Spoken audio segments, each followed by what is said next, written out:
Hello, everyone. Today is Tuesday, February the 7th. I'm Ryan Hill. John Galantis. And you're listening to Clearview Today with Dr. Shah, the daily show that engages mind and heart for the gospel of Jesus Christ.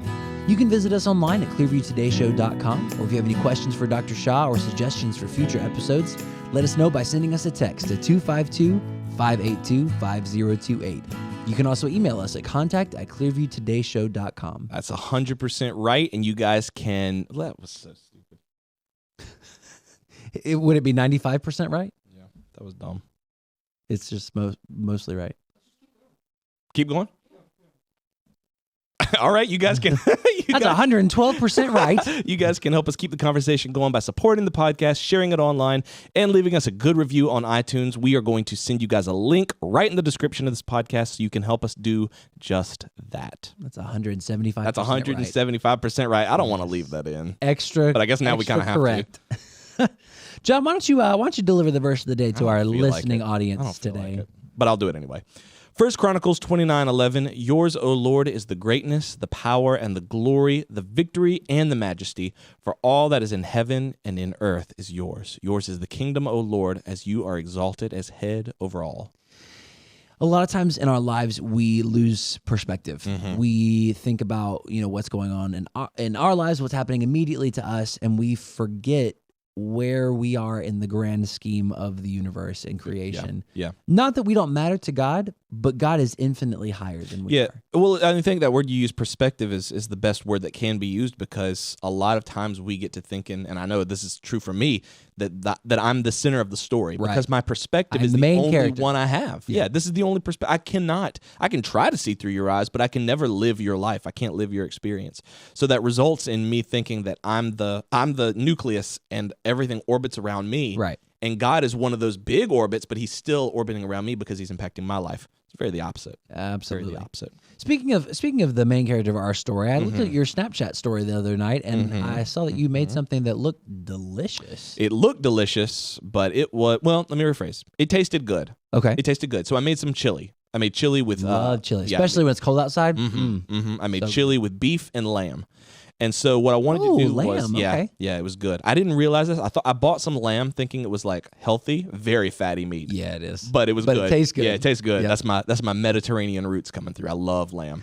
So I made some chili, and I watched the recipe, and the guy in the video was using chilies, like actual dried peppers. Okay. But he only used 3, but they were huge. So the ones I had were pretty small. So I was like, okay, well, I need to kind of compensate, because he had really big peppers and he only used 3. So I was like, maybe I'll use like 20 of the small ones. That's a lot. Yeah, because my pile was about the same as his. I took all the seeds out, took the stems off. Was it the same kind of chili? No, it wasn't the same kind. But it was, I got it at like Aldi. So I was like, it can't be that hot. Oh no. I goofed up. Oh no. That chili, and David had some. It was inedible almost. It tasted great, but it was so hot. Most of the chili was just sour cream to try to balance it out. Okay, here's my question. In the video or the recipe that you were following, what kind of chili does he use? I can't remember. It was a binging with Babish video. Okay. I can't remember. I could probably... It was a couple different types, but they were big. Okay. So I was just looking at the size of it. Mine were small. Mine were like that. They look like little dried leaves. What kind of chilies did you have? It's at the house. I could probably find it. Because size does not necessarily correlate to spiciness, as you have learned. Oh, I know that now. Yeah, I learned that. I learned that the hard way. It was good. It was one of those things where you taste it and it's like immediately you're like, oh, this is good, and you keep eating and then you're like, uh-oh, I'm in trouble. I'm in big trouble. I'm in danger. I was in danger. I'm in danger.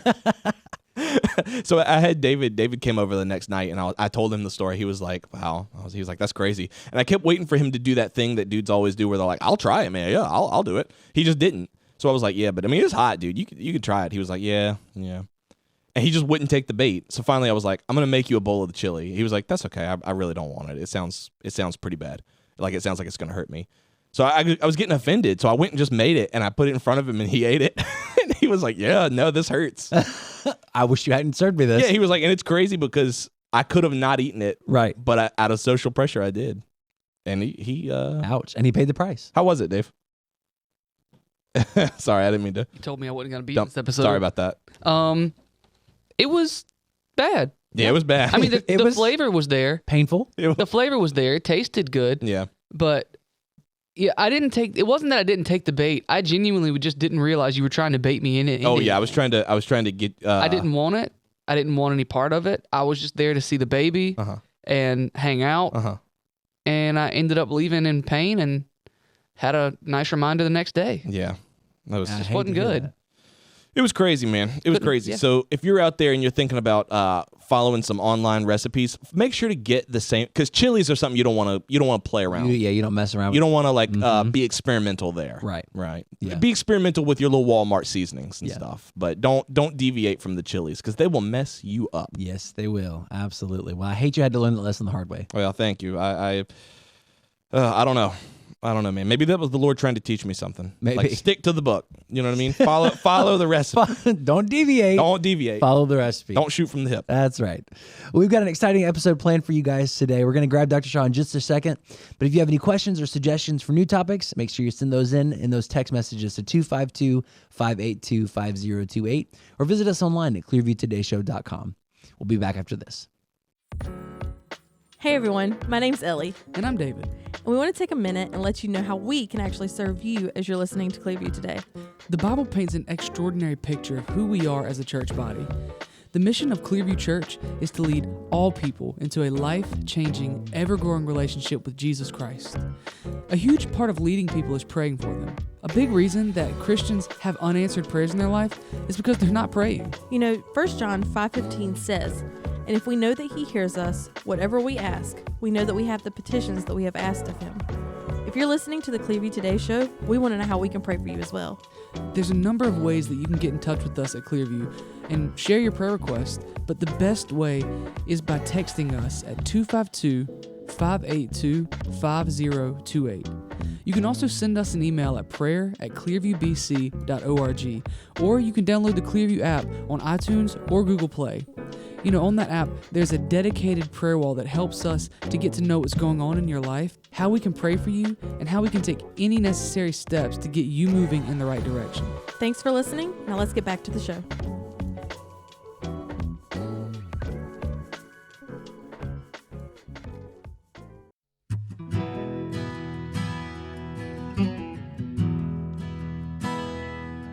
Welcome back to Clearview Today with Dr. Abadan Shah, the daily show that engages mind and heart for the gospel of Jesus Christ.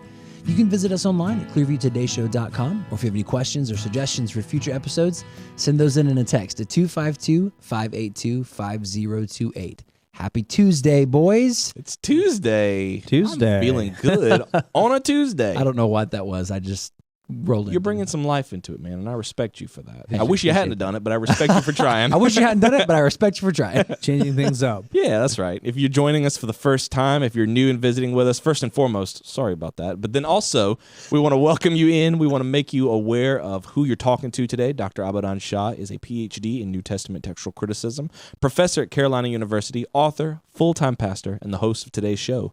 You can follow his work on his website. That's abadanshah.com. Sorry you haven't been listening, but glad you are now. Yeah, that's right. So on today's episode, we want to continue as we're headed toward Valentine's Day. We've been talking about love, from 1 Corinthians 13. Paul's writing what love is, what love isn't, and how we can accurately think about how we should act lovingly toward other people. We've hit a lot of great stuff so far. It's been helpful to me in understanding what love is and how we ought to display love. There's a lot of misunderstandings when it comes to the realm of love. Right. We looked at, love is patient. Mm-hmm. But we also last show, I should say, we looked at how love does not envy. Mm-hmm. It seeks the best for the other person. And today we're going to look at one step further, that love is serving, where Paul talks about it does not parade itself, it's not puffed up. Yeah. Yeah. Do you think that was a problem in Corinth when he was writing to the people? Yeah.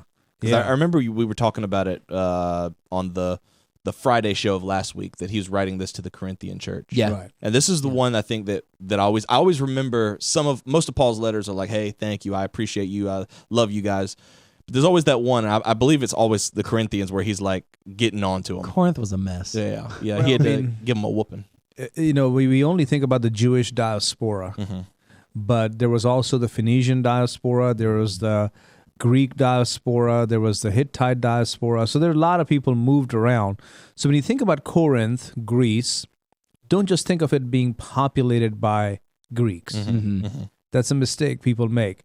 Corinth, by the time that Paul is writing this letter or visiting Corinth or staying there for those 3 years, ministering to them or building the church, was a Roman colony. It was populated by freed slaves, army veterans, many original Greeks, and business people and laborers.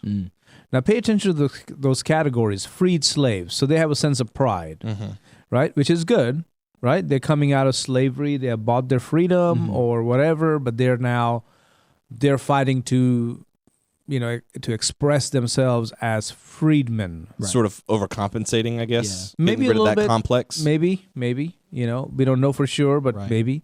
Then there are also army veterans. If you know anything about people in the military, they have that sense of, I'm in charge and get on my way. Yeah. And then many original Greeks, so they had a sense of their own pride, like, this is a Roman colony, but trust me when we say this, we were the original ones here. Right. So a lot of different ways for people to boast. Yes. A lot of different opportunities for pride to come in. And then there was business people. So they're successful, they are making money, and then laborers. Now, if you know anything about the labor force, they have their own way of walking and talking and dealing with people, right? Which is kind of like brash or, kind of rough around the edges, as we say. Yeah. Imagine being a church full of these kind of people. This like bootstrap Christians, bootstrap people. Egos like clashing up against each other. Yes, egos clashing is a good way to say it, because you got freed slaves, army veterans, original Greeks, business people, and laborers. That's true, because you often think of pride only coming from people at the top, the elite, the successful. Yeah. But a lot of, like you were saying, a lot of laborers and a lot of people who aren't up there still have that mindset of, listen, I used to have it way worse. I had to struggle and pull myself up and I made myself what I am today. Yeah, I'm better than you because fill in the blank. Yeah. Yep. So I would say Paul wrote that letter exactly to who you need to write that letter to, the Corinthians. They needed to learn how to love and love without being puffed up and parading itself. I mean, think about what he says. Love does not parade itself, is not puffed up. Do you think this was finding its way into the church, the Corinthian of course. church? Yeah. Now, the word for does not parade itself is perperuatai. Perperuatai is the only time it is found in the Bible and one time in secular literature. Wow. So this is an uncommon word. Yeah, we call that hapax legomena. But in many ways, one time in secular literature, which means it's a very rare word. It has the idea of bragging by talking a lot about oneself in big, lofty words. Yeah. I can see that. I can see something like that happening. I have this like mental picture now that you said that. Like that's a really great description. Talking a lot about oneself. Let me tell you, hang on one second. Some of the battles that I've been in. Yeah. Oh. Some of the troubles I've faced. You think you had a hard time? I was a slave. Oh, you were a slave. Yes. Well, let me tell you something. I was dead, and I don't even like spiritually. No, my Here, parents. you may be a Roman, but I'm a Greek. You're a Greek. I'm a Greek. You guys are talking these big lofty terms, but I'm out here like the working man. No. I'm the one on the front line. Listen, I used to get up before the sun even rose. We worked 28 hours a day. When we came home, our parents danced on our own grave. Let me tell you walked something. uphill to school I both built ways my in January. business up from the ground. Yeah. Imagine being in a church like that. Yeah, that's the thing. Man. Like, I can imagine that out on the street or in whatever, but in the church, that was happening in the church where people were parading Yeah, themselves around. perperos means a bragger. Wow. So you can just imagine, what this church must have sounded like. These massive egos, personalities, businessmen. At the same time, they just have a way of. They may not be as brash as an army veteran or as prideful as a original Greek, but they had their own way of putting you down. Putting down. So whatever. So that word perper. Think about the word murmur. That's where we get our idea of the barbarian. Yeah, yeah. Wow. Huh. You know what's funny I is hadn't thought about that. yeah, and it's funny that people a lot of people don't know that they're this way, but some people do, and they always feel the need they have to preface it. Like they're aware of who they are, but rather than change, they're like, listen, let me tell you something about me. You just gonna have to get to know me. I'm gonna tell it like it is. I'm gonna tell it like it is. You know what I mean? I can't stand that. Yeah, it's Can't stand when because people say that. because it's acknowledging that this is a problem, but I'm not gonna fix it. You're gonna get used to it, Right. And if you're not, hey, You have to accommodate I'm my still the behavior. alpha here, so. Yeah. Yeah, it's just one of those things that I think Paul is talking about, and I'm glad he brings it up in this in this discourse on love. Yeah. Yeah. It's great that this, I mean, we're talking about this in the current terms of the Corinthian church, but it's so helpful that this is included in the Bible because it doesn't paint an inaccurate picture of church. I mean, the church is full of people who are from various backgrounds and struggle with various elements of pride. Yeah, this is not just relegated to the church or just first century Corinthian community. This is found everywhere. Yeah. I do see how it can be difficult, like if you grow up in a culture or in a world, not even just in Corinth, but in America too, if you have to assert yourself and dominate and prove that you're like better or more wealthier or more powerful, and then suddenly you get saved and now it's about being meek and lowly and humble, how that could be, I guess how that could be a struggle if it goes against everything that you've been taught. Yeah. And the second counterpart to that, not only does it not parade itself, this perperuatai, but it is not puffed up. The Greek word is phusiutai. Phusiutai means to blow up or to puff up, kind of like inflate. You're found about 6 times in this letter, and each time the idea is of someone being full of pride and self-importance, but not necessarily with their words. So you have, on one hand, they're parading itself, talking about themselves in lofty terms, but then they also have an attitude to go with it. So it is pride without sound. So there is pride with sound and pride without sound. Oh, that's a good way to put it. Wow. Yeah. They talk the talk and walk the walk, unfortunately. Yeah. Yeah, in a negative way. Right. It's interesting that you said that it's found 6 times. I was thinking, I glossed over it when you said it earlier, but I was thinking 6 times in the New Testament. But you said it's found 6 times in just this letter, First Corinthians. This letter. What a word to be repeated 6 times in one letter. The word for being puffed up and strutting around. Yeah. It's something that I think that people can misconstrue, and they should say, well, you shouldn't strive to succeed. You shouldn't, chase the degrees, or you shouldn't chase success because it's going to necessarily make you puffed up. But one of the things that I've noticed about you, Dr. Shah, and about the culture here at Clearview is that your degree and your PhD has opened doors to keep impacting the kingdom. Right. I've never once heard, and I've not from you, but I've heard other people say, well, listen, I know what I'm talking about. I've got the degree. I've put the work in. With you and here at Clearview, it's always that I got this PhD so that we could do more stuff, so that we could impact more people. We could get this radio show. There's credibility. There's a sense of assurance that people listen in and they know that they're listening to someone who cares about them, who wants them to succeed and wants them to pursue godliness. And I think that's the difference here, because I don't think Paul would ever say you shouldn't strive to succeed. You shouldn't be proud of your accomplishments. Right. It's more that don't puff yourself up like these people are doing. Right. Yeah. In the Corinthian culture, it was kind of normal. Yeah. You had to assert yourself, prove that you're stronger, wealthier, better than the other person by your attitude and your demeanor, your words, and your actions. But in the church culture, this was abnormal. Paul was telling them to set aside their pride and reach out to the other person in genuine love, care, and understanding. And so the Corinthian church was struggling because there was no true love. Yeah. So, Paul wrote them a powerful statement, a definition of love that we need to hear today. If we're talking about pride, and pride in the sense of being braggadocious, like with words, puffing yourself up with your words, or just strutting around, carrying that air of pride, that sense of like self-importance as you walk into the room, what's the antidote? How do we combat that in both realms? Well, let's stop and look at who God is and how does God love us. God doesn't strut around in pride. Neither does he sit puffed up with pride. It's not his words or his actions that communicate pride. Instead, he serves us. God is a serving God. How do we learn the whole idea of service? Like, putting on a towel, taking a basin full of water, and washing each other's feet. Where do we learn that? We learned that from Christ. Mm-hmm. And where did Christ get that? But that's part of the attribute of Godhead, is to serve. And we think it's just simply to be served. That's man's idea of who God is. Right. This deity that sits there and waits on us to serve them or him. But not with Christianity, not with the Judeo-Christian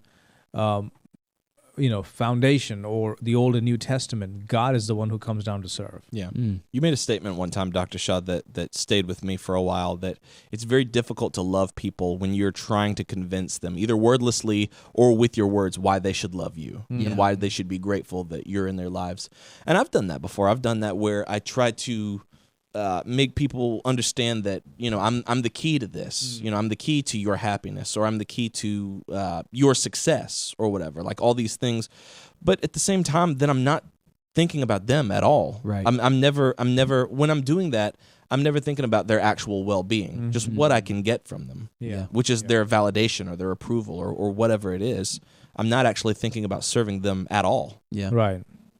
That's a great point. It makes me think of like, the flip side of that. Yeah. Sort of like walking around just sort of indignant, like how dare they treat me that way? Like, do they know who I am? Do they know how much I'm doing? Do they know, like, maybe you don't say it with words, but you just kind of walk around with that wound. Like, if they only understood like what I brought to the table, they would treat me differently. Right. And that's not a direct like interaction with them, but it's still that air, that kind of walking around puffed up. Right. And it infects me, like it infects my mind, because then after a while of saying that, I start really thinking it. Yeah. And I start believing it. Yeah. Well, Paul talks about this throughout his letter. In fact, in the very first chapter, 1 Corinthians 1:25, he says, the foolishness of God. Now think about it. Foolishness of God? Is God foolish? No, it's a sense of humility behind it. But look at the next line. The foolishness of God is wiser than men, and the Weakness. Is God weak? No, of course not. That's the last thing I think about, is God being foolish or weak. But here, Paul is explaining to them, the servant mindset of God. The foolishness of God is wiser than men, and the weakness of God is stronger than men. Means, as God humbles himself in both situations, whether it's the foolishness or weakness, it doesn't diminish him. Right. It actually proves who he is, a serving person. And then again, you find in verse 22, 1 Corinthians 1:22, for Jews request a sign, and the Greeks seek after wisdom, but we preach Christ crucified, to the Jews a stumbling block, and to the Greeks foolishness, but to those who are called both Jews and Greeks, Christ the power of God and the wisdom of God. So think about that for a moment. Christ the power of God and the wisdom of God. Yeah, there was something that we talked about a long time ago. I was in college, and I had a professor ask me, is there anything in the world that God can't do? And of course, everybody, chimes in. It's like, no, absolutely not. And there's nothing he can do. He can't do anything. And so I remember the professor asked, well, can he lie? Can he commit murder? Can he commit like an injustice? Like, no, I guess he can't. And it's kind of what you were just saying. Like, the fact that he doesn't or can't do those things is not an indictment of him. In fact, it's quite the contrary. It makes him better. It increases his virtue. The fact that what we would consider foolishness or weakness, you can't do something, in God's case, makes him purer and holier and better. Right. He was willing to do that. Right. In order to save us. Right. Yeah. Right.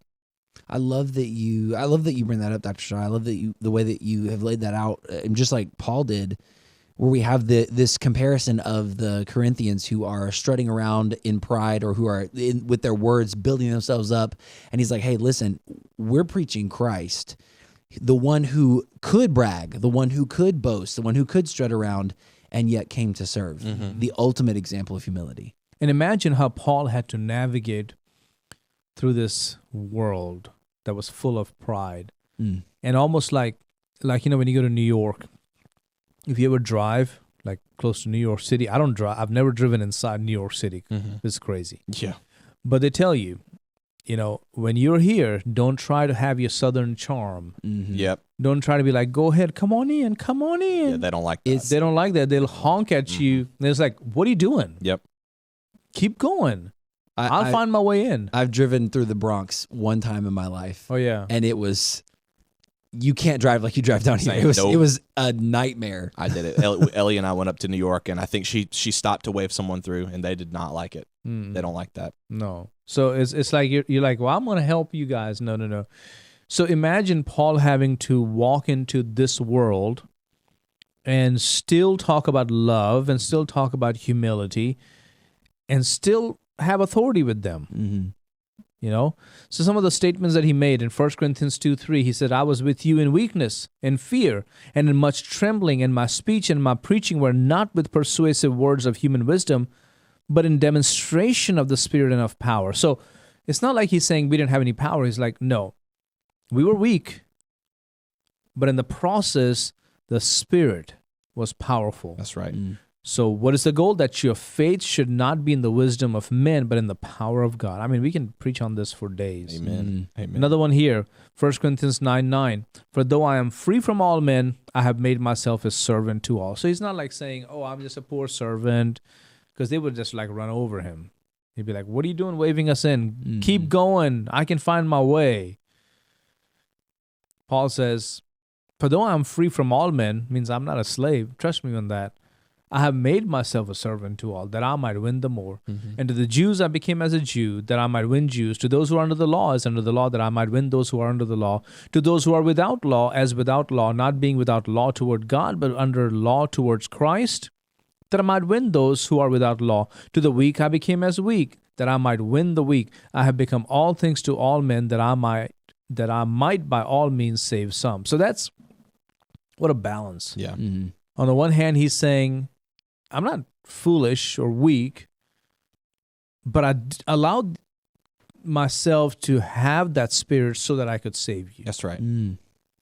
That's right. There's nothing valuable about being weak and harmless and not being able to control. Right. Yeah. Like when you are strong and competent, but you can still be weak when you need to be weak. That's the ultimate. Right. Exactly. Yeah. So, question for us is, how do you see those who are proud? Are you willing to serve even those who strut around and act like they're all that? Listen to what Dietrich Bonhoeffer said in his book Life Together, which is an excellent book, written during a time when he was, I believe, in prison, for the attempted assassination of Adolf Hitler. He was a theologian, and a very powerful theologian, by the way. He was offered jobs in England, in United Kingdom, but he chose to go back and be with his people because he knew the time was going to be very difficult.